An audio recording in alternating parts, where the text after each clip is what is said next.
प्रयागराज में लाठीचार्ज पर सियासत भी गर्मा गई है। सपा सदर अखिलेश यादव ने योगी सरकार पर निशाना साधा है। अखिलेश यादव ने कहा है कि स्टूडेंट्स पर लाठीचार्ज की मजम्मत करते हैं, बीजेपी नौजवानों की मुखालिफ है। अखिलेश यादव ने यूपीएससी में धांधली पर बीजेपी हिंसक हो गई है, ये भी कहा। साथ ही कहा कि युवा कहे आज का नहीं चाहिए भाजपा। तो प्रयागराज में जिस तरह से लगातार हम आपको तस्वीरें दिखा रहे थे कि आज लाठीचार्ज हुआ है और जो सपा सदर अखिलेश यादव ने इसको लेकर योगी सरकार पर निशाना भी साधा। अखिलेश यादव ने लिखा, स्टूडेंट पर लाठीचार्ज की मजम्मत करते हैं, बीजेपी नौजवानों की मुखालिफ है। यूपी पीएससी में धांधली पर बीजेपी हिंसक है, युवा कहे आज का नहीं चाहिए भाजपा।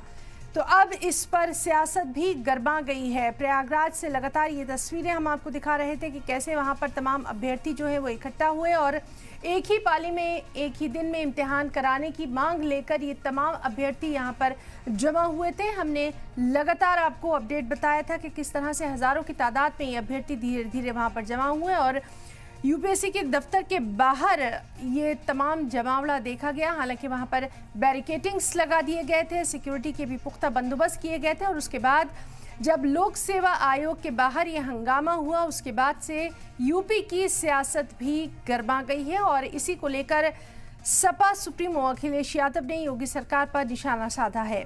उन्होंने कहा कि स्टूडेंट्स पर लाठीचार्ज की मजम्मत करते हैं। साथ ही ये भी कहा कि बीजेपी नौजवानों की मुखालिफ है, युवा कहे आज का नहीं चाहिए भाजपा। देखना अहम रहेगा कि इस पर बीजेपी की तरफ से क्या कुछ जवाब आता है। बहरहाल अखिलेश यादव लगातार यहाँ पर काफ़ी एक्टिव नज़र आ रहे हैं और बीजेपी को घेरने का कोई भी मौका वो हाथ से नहीं छोड़ते।